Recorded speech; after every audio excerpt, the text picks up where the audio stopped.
جس کی شان میں اتنی حدیثیں آئی ہوں اور یہ منبر پہ بیٹھ کے کہیں نیم رافضی، نہیں ان کی شان میں تو کوئی حدیث ہی نہیں آئی ہے، تو ہم کہتے آؤ ہم آپ کو دکھاتے ہیں۔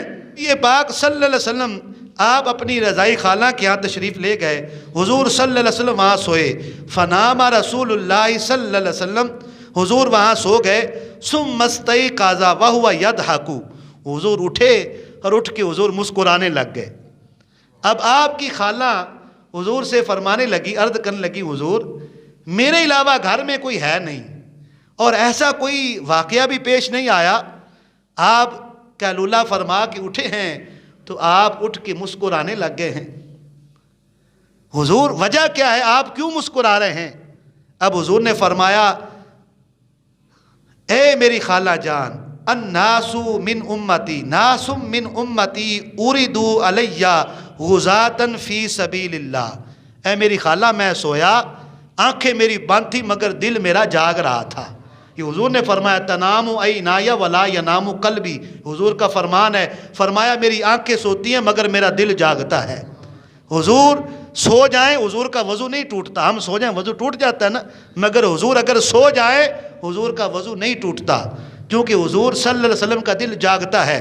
اب حضور فرماتے ہیں کہ میری امت کے کچھ لوگ اے میری خالہ میرے اوپر پیش کیے گئے، اب یرکبونا ساباج ھذا البحر، میں نے دیکھا کہ وہ سمندر کے درمیان ہیں، ساباجہ کہتے ہیں درمیان کو، وسط کو، ساباج ھذا البحر سمندر کے درمیان ہیں، اور سمندر کے درمیان جہاد کر رہے ہیں، کافروں سے جنگ ہو رہی ہے، بحری جنگ ہو رہی ہے کافروں سے۔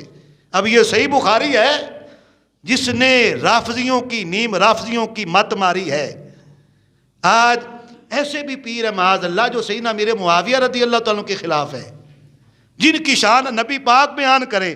حضور فرمایا خالہ میں نے دیکھا خواب، سمندر کا درمیان ہے، وسط ہے، اور میرے کچھ صحابی کافروں سے جنگ کر رہے ہیں، ملوکن علی الاسرہ، اے میری خالہ اللہ نے ان کو فتح دی ہے اور وہ تخت پہ بادشاہ بیٹھے ہیں، میں نے ان کو دیکھ لیا ہے۔ یہ بعد میں ہونے والا واقعہ ہے۔ حضور فرماتے میں نے دیکھا وہ تخت پہ بیٹھے ہیں بادشاہ بن کے، تو جب وہ بادشاہ بنے بیٹھے ہیں وہ خوش ہیں، اے میری خالہ میرے صحابہ خوش ہیں، ان کو دیکھ کے میں بھی خوش ہو گیا ہوں۔ حضور کی خالہ اب کیا کہتی ہیں، سنیں نبی پاک کی شان کیا ہے۔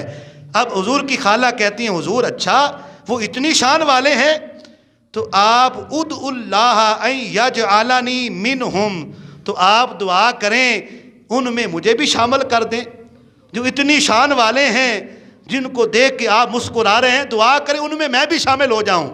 اب نبی پاک نے یہ نہیں کہا ہے خالہ مجھے کیا پتا 1 مہینے بعد تمہاری موت ہو جائے، تمہارا وصال ہو جائے۔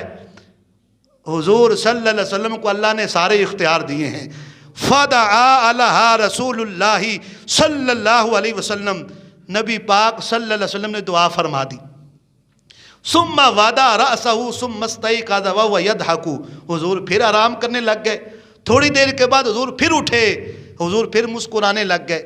حضور کی خالہ نے عرض کیا حضور اب کیوں مسکرا رہے ہیں؟ حضور نے فرمایا ایک اور لشکر میرے خواب میں پیش کیا گیا ہے، ان کو بھی اللہ نے فتح دی ہے، وہ بھی بادشاہ بن گئے ہیں، ان کو دیکھ کے میں پھر خوش ہو گیا ہوں۔ اب نبی پاک صلی اللہ علیہ وسلم کی خالہ نے کہا ادعوا اللہ ان یجعلنی منہم، حضور پھر آپ دعا کریں ان میں بھی میں شامل ہو جاؤں، جو دوسرا لشکر آپ نے دیکھا ہے۔ حضور نے فرمایا انتی من الاولین، اے میری خالہ نہیں ہم نے تمہیں پہلوں میں شامل کر دیا ہے۔ اب یہ لشکر کون تھا، اس کا سپہ سالار کون تھا، یہ جنگ کس نے کی، جس کی خوشخبری نبی پاک صلی اللہ علیہ وسلم دے کے گئے ہیں۔